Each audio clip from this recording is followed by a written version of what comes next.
Hello friends, ज्योतिष recipe मराठीमध्ये तुम्हा सर्वांचे मनापासून स्वागत आहे।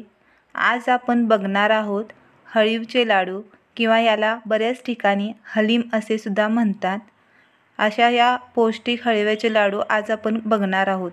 चला तर मग सुरुवात करूया। या ठिकाणी मी 2 नारळाचे ओले खोबरे घेतलेले आहे आणि त्याचे बारीक बारीक काप करून घेतलेले आहे। तुम्ही हे खोबरे किसून सुद्धा वापरू शकताय, पण मी या ठिकाणी याला मिक्सरमध्ये घालणार आहे।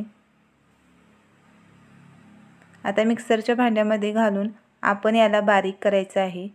याला जास्त बारीक न करता जाडसर बारीक करून घ्यायचे आहे।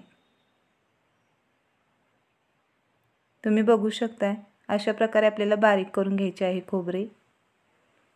मी या ठिकाणी मेजरमेंटसाठी एक पातेले वापरलेले आहे आणि त्याच्यामध्ये बारीक करून घेतलेले खोबरे घेतलेले आहे।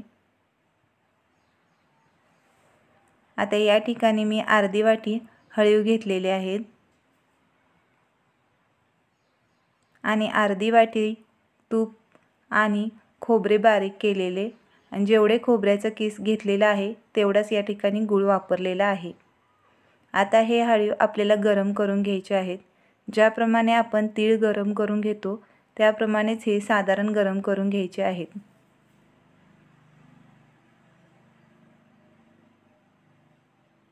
तुम्ही बघू शकताय आणि त्याच पातेल्यामध्ये मी तूप घालत आहे। आता याच्यामध्ये बारीक करून घेतलेले खोबरे आपल्याला घालायचे आहे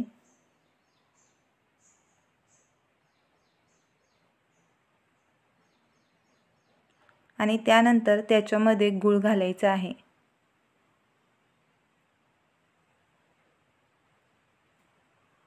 तुम्ही गूळ हा किसणीने किसून सुद्धा वापरू शकताय। आता हे सर्व एकत्र करून घ्यायचे आहे। त्यानंतर त्याच्यामध्ये आपण भाजून घेतलेले हळीव घालायचे आहेत।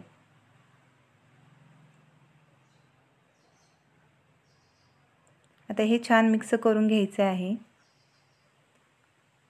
तूप जर तुम्हाला कमी वाटत असेल तर तुम्ही वरून सुद्धा तूप सोडू शकताय आणि बारीक गॅसवर आपल्याला अर्धा तास हे शिजवून घ्यायचे आहे। जोपर्यंत गुळातील पाणी कमी होत नाही तोपर्यंत आपल्याला हे हलवत राहायचं आहे। तुम्ही याच्यामध्ये ड्रायफ्रूटचा वापर देखील करू शकताय। हे बघा, आपले या ठिकाणी हळीवाच्या लाडूचे मिश्रण तयार झालेले आहे।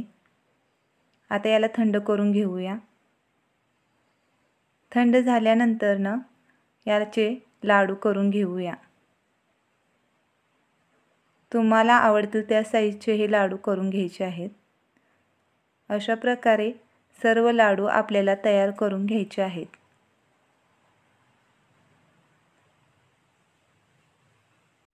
तुम्ही बघू शकताय आपले हळीवाचे लाडू घरच्या घरी कमी साहित्यात बनून तयार झालेले आहेत। आतून सुद्धा हे खूप छान तयार झालेले आहेत। तुम्ही बघू शकताय।